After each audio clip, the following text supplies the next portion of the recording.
Amy, I really enjoyed your presentation, but and I really enjoyed your personal angle to it. So I'd like to ask you about that, if it's all right. I think this is going to become a more important, well, it is a very important issue already, but hopefully a much more talked about issue. I'd love to know how you juggle being a mother and having a career. How do you make it all work? I think that partly that's to do with clients and how they are nowadays and how they want to operate. So my clients expect me to be available 24/7 pretty much. They want to talk to me in the evenings and on weekends. So that means that I can actually be a bit more flexible with my time during the day and try and fit in the family as well. I think as well it's to do with enjoying what you do, isn't it? If you enjoy what you do, then you manage to fit everything in somehow. Menzies are a great place to work and very supportive. So yeah, it's a juggling act, but one that's worked so far. Yeah, I think this is going to be a great area of innovation in the future. Paul, wow, still trying to process all those numbers. It's a shocking sort of situation. But what you talked about a lot is government balance sheets as sort of one of the most important reforms, and especially for Greece. Now, I might be asking the obvious, but could you sort of elaborate more on why do you consider that being the most important sort of reform in this field? That is probably the best question. I appreciate you asked it. Is that turning around companies? The first thing we have to know is, where are we now? I mean, it's such an obvious question. So where are you? Like, you don't know where you are. Can you imagine going to a client assignment and not knowing what your assets are, not knowing your liabilities?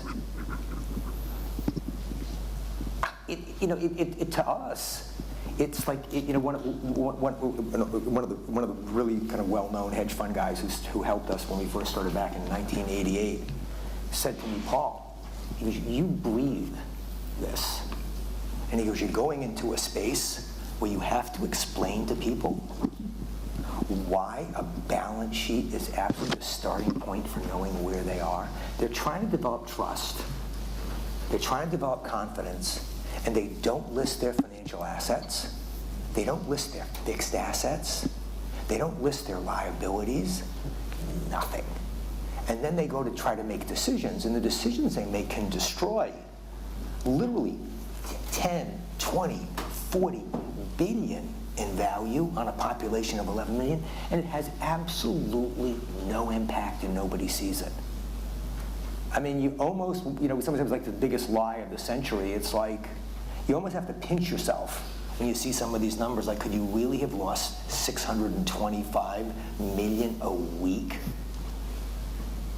The balance sheet you have, and, a lot of the accountants, we have a big group on the team, like we may have others, but they always say, why are you so fixated on a balance sheet? Like, there's other financial statements. I go, yes, but I want my balance sheet.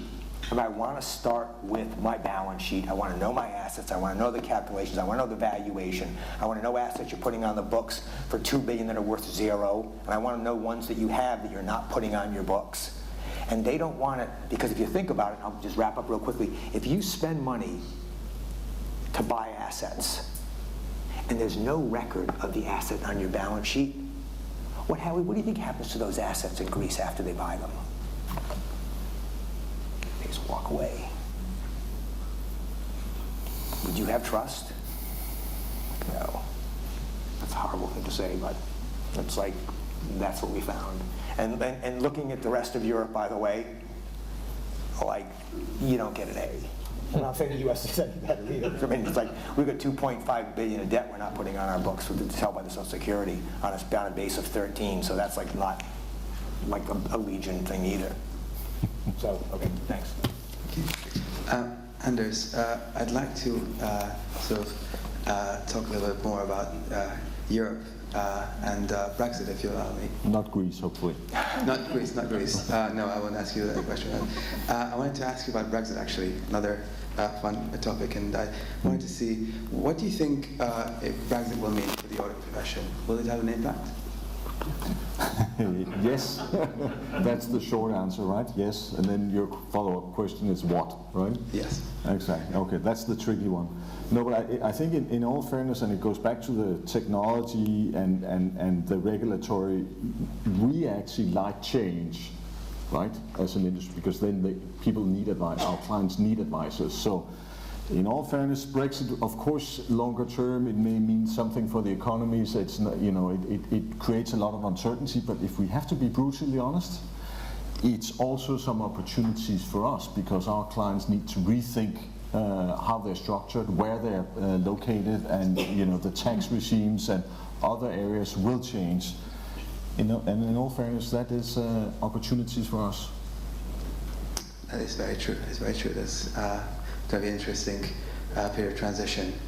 Now, Mark, you have, part of what you do is keep your members up to date and at the forefront of the profession. Today was all about the future, trends, and it's quite a task to keep on top of all this work. What do you do? How do you keep your members on top of these things? What do you do to make sure that they are informed about all these trends? There's actually a couple ways to do that. We start first and foremost with a visioning project. Faye had mentioned it with ACCA that they just recently finished up their 18-month project. We actually had a vision project back in the late 90s, and Olivia was involved in that at the time, and say, okay, where is our profession heading? What do we need to be aware of for our members 15 years from now? What are we going to look like as a profession? And going out to the regulators, going out to industry experts, going out to influencers in the profession. Fast forward 2011, that report expired. So then we had to look out another 15 years. And so we're right in the middle of what we call our Horizons 2025 report. It's on our website under the research section, anyone who wants to see it. And it's really well done to help us with that. But then we have a lot of work to do for our members, and we keep up to date and constantly are tweaking that. So the firm model, Amy, you mentioned about kind of the model and how we look, and value pricing is a big conversation we've been having for a while, talking about that work-life integration is what we call it. Balance doesn't exist. I don't know if anyone has work-life balance out there. I know I don't, which is why I'm in London today. Work-life integration is really what it's about, that 24/7.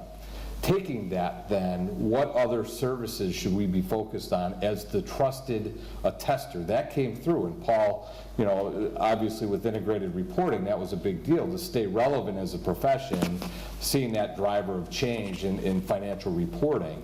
We also have assurance that we're doing the same thing. Audit analytics, we have a big project with a local university in the US to redo audit analytics and bring it to the whole profession. But then that cyber, and it's interesting, as we were talking about cyber today, I hear many of us in the audience talking about cyber being a threat to the profession. It is a huge opportunity.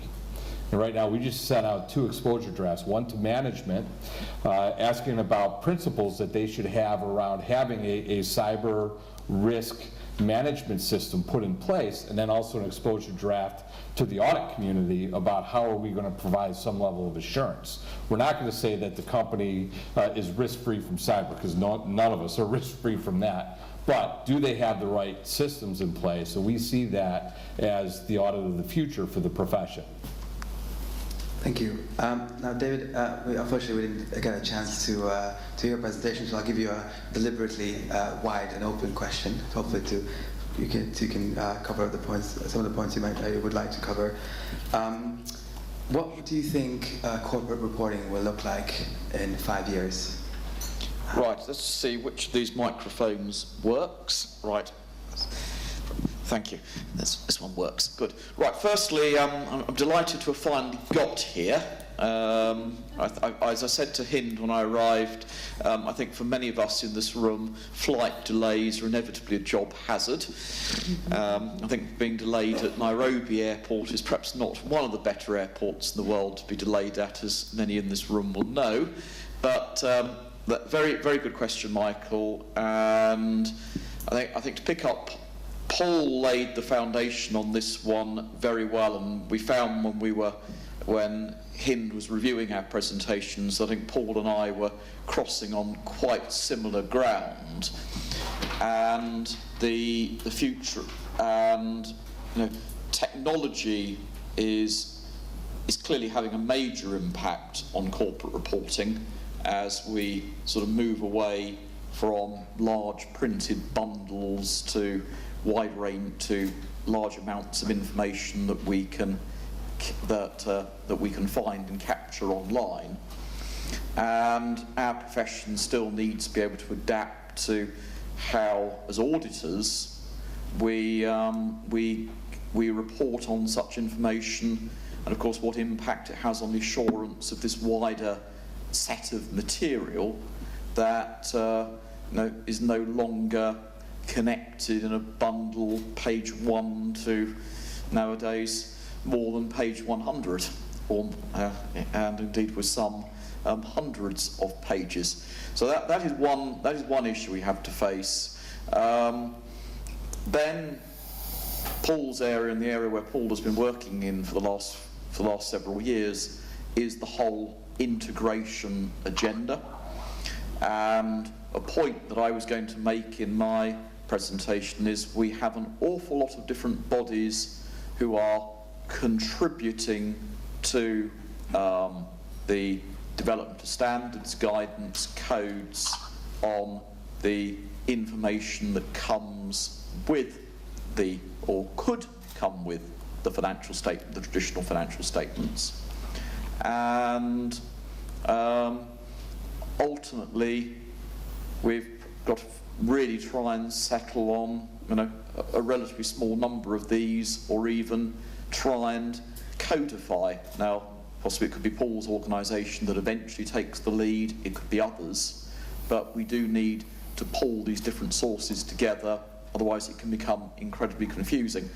I will try and stand up the IASB. Paul made some comments about IASB in his presentation.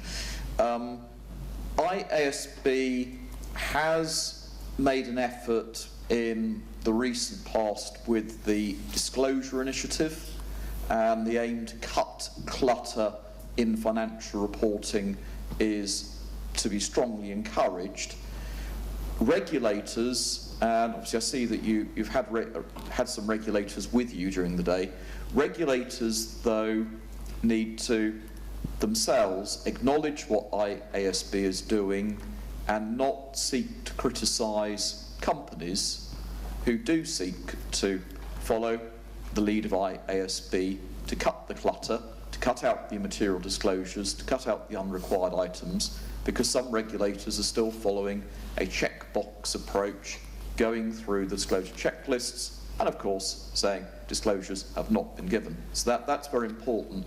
And a final observation on IASB is IASB has, for the time being, reached the end of developing big accounting standards. So once we've implemented IFRS's 9, 15 and 16, that's pretty much it for big new standards for the foreseeable future. Their focus is instead on how the existing standards are working, and that will be a different type of advice and a different type of conversation with it between auditors, audit committees, and those involved in financial reporting. Thank you. I'd like to open it up to the floor now if we have a couple of... Oh, there you go. Please go. I've got a question for Paul Kazarian. Found your presentation very enlightening and very interesting. Had no idea, like many of us here in this room. One figure that stood out was the 625 million of assets that are destroyed every day. Can you elaborate what you mean by that? I mean, is it financial assets or what in particular? There's a detailed backup on the website, so you can have it, because we've had to do that partly for the government. The categories start, I've got to give you the first couple of major ones. They put over 30 billion of money they borrowed into their banking system in 2013. They bought large percentage of the 4 system banks. They owned up to like 86%. their ownership is now diluted to somewhere around 5 or 7%, and the value of that 30 billion is around 700 or 800 million. That's real money.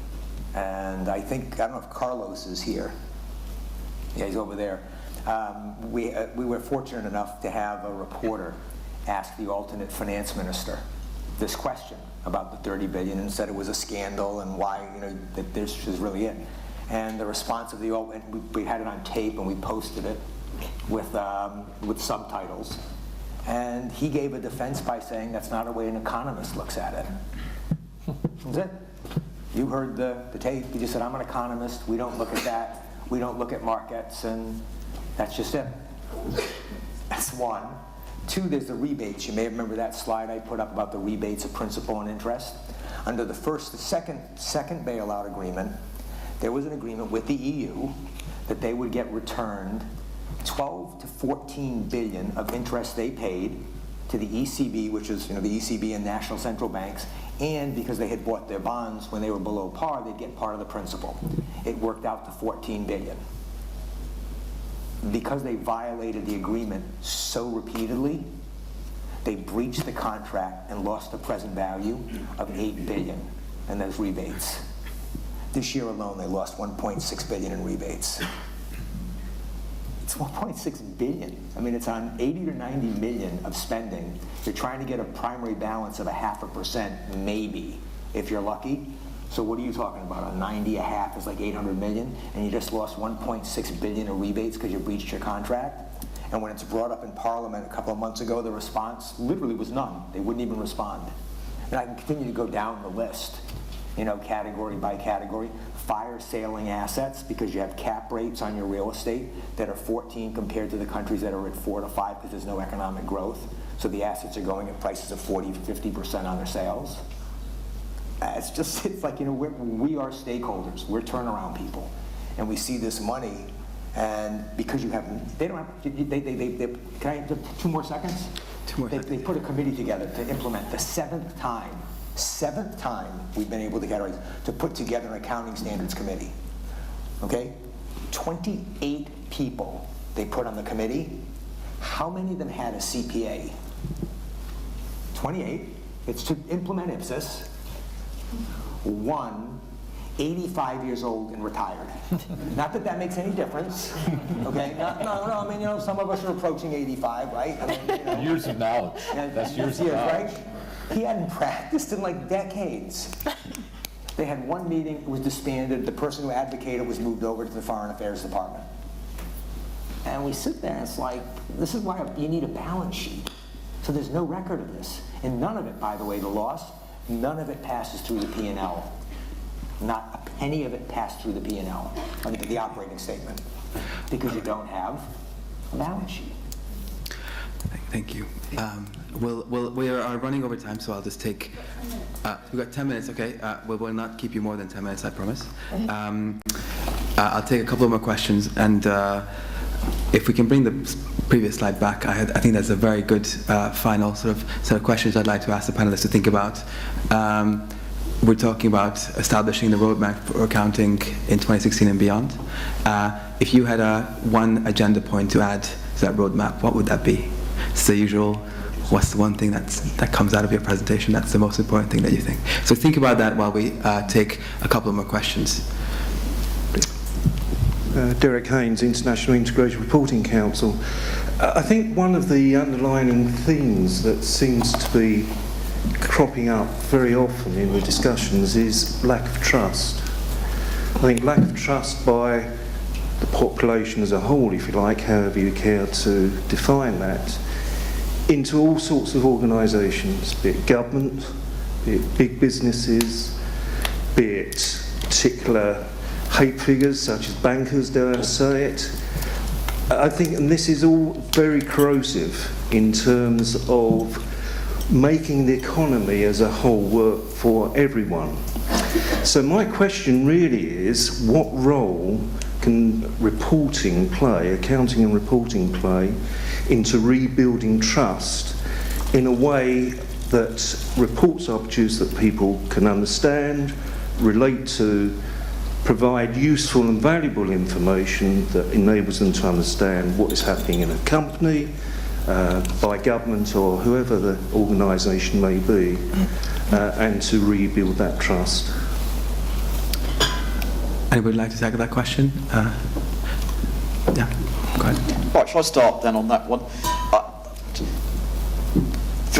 Trust clearly is a big issue, and I'll try and steer clear of the populist type of loss of trust, which perhaps Derek, your question was clearly alluding to, because I mean, I think the populist side, whether it be Brexit, whether it be Trump, whether it be some of the movements in other EU countries, I'm going to step back into, let's say, the more conventional mainstream reporting area. Whilst I appreciate most of the general populace do not understand what a key audit matter is or what ISA 705 is all about, the reforms to audit reports are a very important way to improve the trust of the informed investor, the sophisticated investor, and of course those are the people who are managing the money of the general populace through their pension funds and personal assets. Internationally, it's still very early days for the new approach to audit reports, but all the evidence we've got so far from the work done by the FRC here in the UK is that the reporting of key audit matters has made a difference. Anybody like to answer anything to this? If not, then I can take another question. Yeah, please, lady at the front.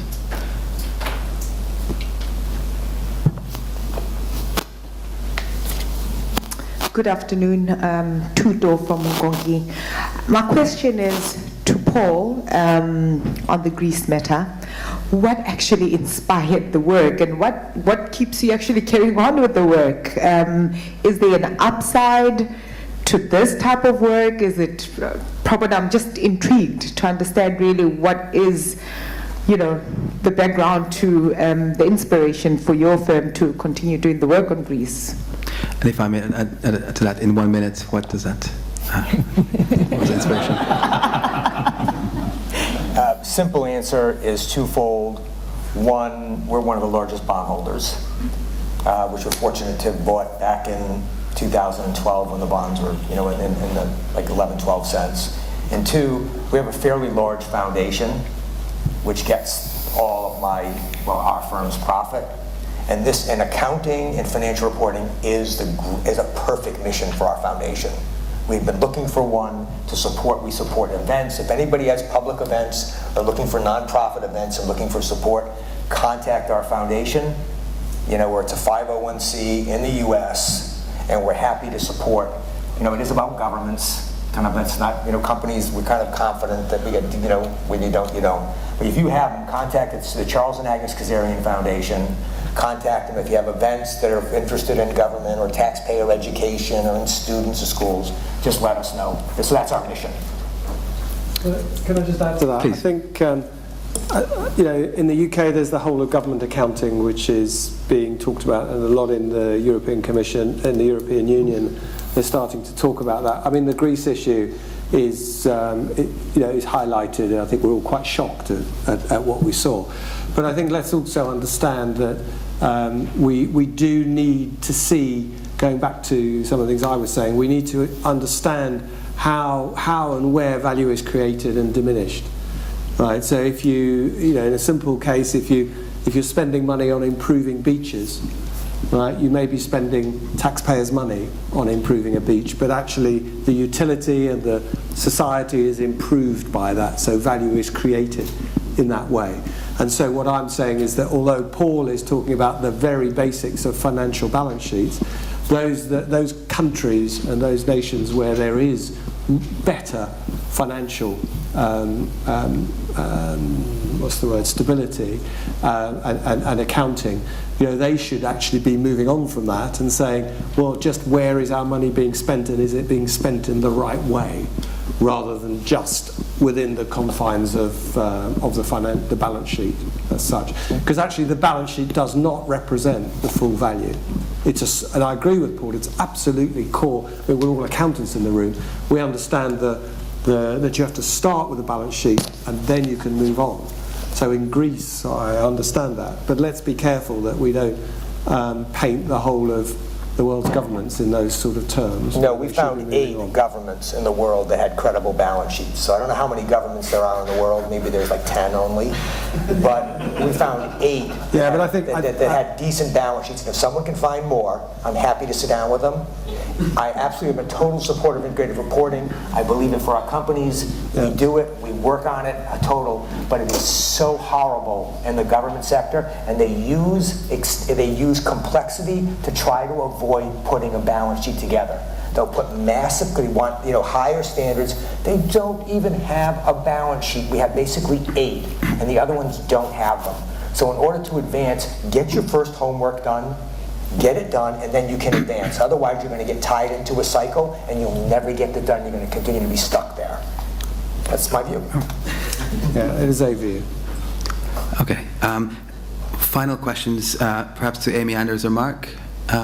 Anyone? We haven't heard much from them, so I'd like to make sure, please. And then after this, if there's another question, I can take 2 together. Otherwise, we'll ask the horrible one-answer question. Thank you. Prem Sikka from University of Essex. The UK has about 350,000 professionally qualified accountants, which is about the highest per capita in the world. That hasn't given us any monopoly over good financial reporting, good audits, good corporate governance, or freedom for fraud, though there is plenty of tax avoidance going on. How many accountants does the panel think we need to achieve integrity, professionalism, and transparency? That question was Yeah, that was yours. Definitely not mine. I'm going to answer that in a slightly different way, if I can. Sure. Because I'll never forget a speech by Mark Carney at the Guildhall a couple of years ago, where he was talking about the fact that actually the responsibility of the bankers has been focused on the banking organisations as against the individual bankers, and that one of the key problems is the bankers don't have a code of ethics and following that whole route. And so I think that by placing all of the trust and the accountability onto accountants is probably a bit harsh.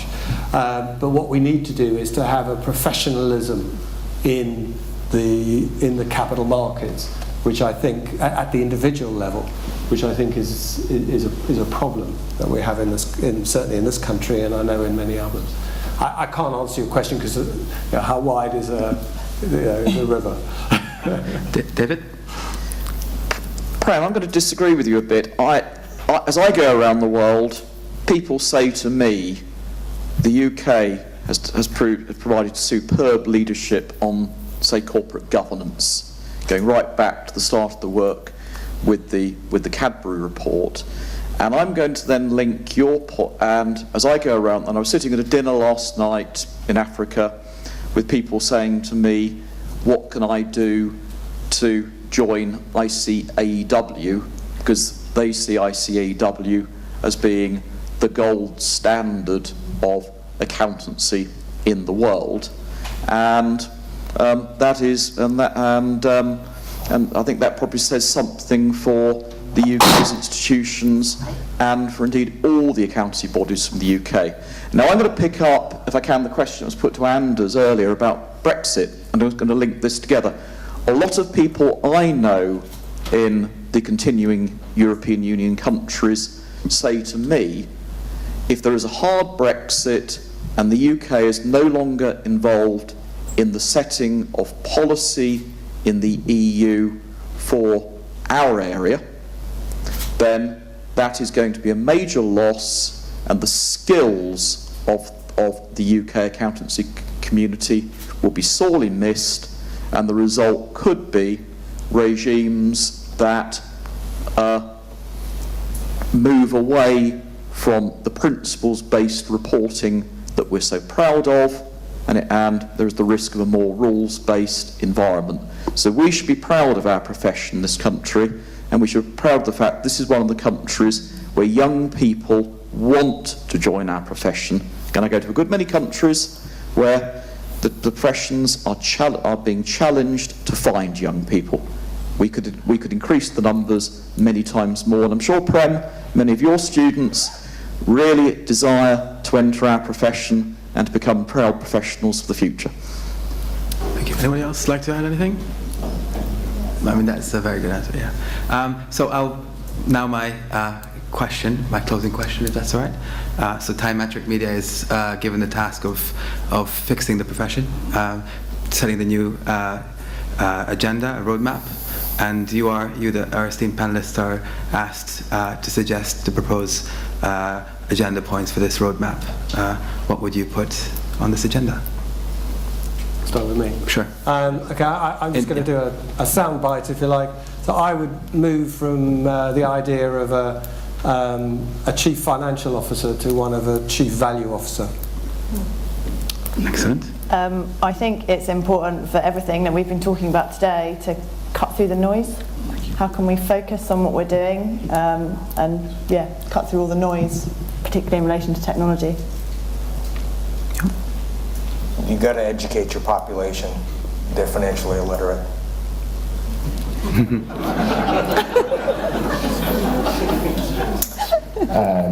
I actually would challenge the premise for the question, because I think I'm thinking more on the industry, and for those who heard my speech earlier this morning, I think many of the firms that are in this room, they are more on the non-audit side when you look at the balance of things. So, I think the audit profession in itself in the industry is challenged. So I think your premise for your question is wrong. Fair enough, fair enough. I think as we look forward, and Paul, to your comment that I really enjoyed, at one time we were the designer, implementer, and overseer of our profession. I think it's getting back to that. We've been playing catch up with regulators for too long, and integrated reporting and other levels of assurance, and even on tax and advisory that we're seeing more of. How do we create and stay relevant in the profession? We have to create that. We can't rely on regulation to give us our next new level of service. Relevance. We've got to have skills that remain relevant for this fast-changing environment that we're in, and to be relevant, we've got to adapt. I've seen in the last few days 2 pieces of information. One, the top 12 jobs that will disappear, and the mechanised type of accounting was number 1 in that. And then a day or 2 later, Discover Audit puts out superb opportunities for auditors. The number of auditors will increase in the future. Now, that's the same basic sets of skills, but one form is going to disappear, the other is in demand, so we've got to remain relevant to still be there and be here and serve the public interest. Wonderful way to finish. Please join me in thanking our panelists. Thank you very much for your presentation.